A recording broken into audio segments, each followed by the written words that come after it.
ছয়টা বাজে গেছে, সেরি টাইম হয়ে গেছে। আল্লাহ, আপনারা কই? আপনারা একটু আপনারা এটা রোজা ধরবেন। আপনারা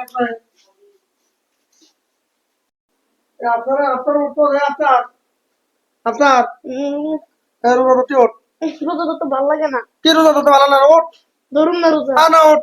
না রোজা ধরতে মনে করে না না। ওঠ, ওঠ। রোজা ধরুন না। আরে ওঠ, রোজা ধরবো না, টাইম লেগেছে, এদিকে আমার টাইম তো হয়ে গেছে, তাতে ওঠ। হ্যাঁ আমি রোজা ধরতে বলে বয়ে রয়েছি।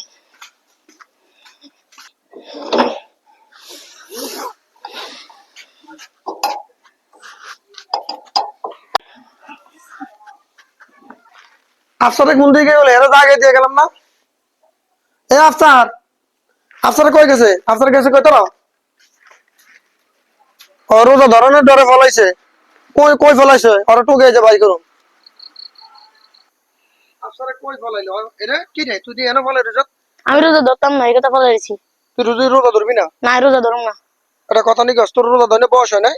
বয়স হলে আমি রোজা ধরুন না। তোর ভিতর রোজা ফরজ হচ্ছে আরো আগে। তুই রোজা ধরবি না কা? রোজা ধরুন না আমি। আর রোজা জোর করে ধরালে আমি দিন ভাঙ গেলাম রোজা। ও রোজা ধরাইলে ওর রোজা ভেঙে যাবি? হ। আরে বাবা, রোজা সম্পর্কে জানো তুমি কিছু? কি? রোজা হইলো আল্লাহর ফরজ, আল্লাহর পক্ষ থেকে একটা ফরজ বিধান। আর যার উপর রোজা ফরজ হচ্ছে সে রোজা ধরতেই হইব। তোমার উপর তো রোজা ফরজ হয়েছে বাবা, তুমি তো রোজা অবশ্যই ধরা লাগবো। ফরজ রোজা হইলো আল্লাহর এমন একটা বিধান, তুমি ফরজ রোজা না ধরে পারবাই না। আর ফরজের এতই গুরুত্ব, তোমার উপর রোজা ফরজ হয়েছে, তুমি একটা রোজা ধরো নাই, সারা জীবন যদি রোজা ধরে দাও, 1000 বছর না 1 কোটি বছর বাচ্চা থেকেও যদি রোজা ধরতেই থাকো, তবু একটা ফরজ রোজা সমান হবে না। কিছু কথা বুঝছো? বুঝছি। আর ওই যে রোজার দিন ভাঙিয়া লাগবে, রোজা জোর করে ধরাইলে, রোজা যদি ভাঙিয়া লাও, কেউ যদি ইচ্ছাকৃত ভাবে রোজা ভাঙিয়া লায়, তাহলে সে 60টা রোজা কাপড়া দিতে হয়। এটা অনেক আলেমেরা বলে আরই, কিন্তু আবার অনেক আলেমেরা বলছে যে রোজার কোনো কাপড়া হয় না। তারপরে আলেমেরা বলছে সেই হিসেবে বলি, যেমন আপনি তুমি 60টা রোজা ধরে দিতে হইব। রোজা ধরতে আছো, এর মধ্যে মনে করো 850টা 550টা 59টা পর্যন্ত ধরছো, একটা রোজা ভাঙিয়া গেছে, তাহলে আবার নতুন করে 60টা ধরতে হইব।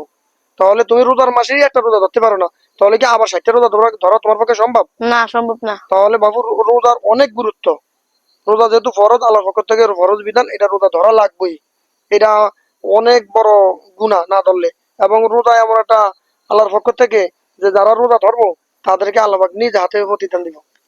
রোজার প্রতিদান আল্লাহ পাক তার নিজ হাতে দিব। তাহলে বাবা রোজা অবশ্যই ধরবা। রোজার এত গুরুত্ব, তো চলো রোজা ধরুন। চলো বাবা, চলো। আরে রোজা অনেক গুরুত্বপূর্ণ বাবা, চলো।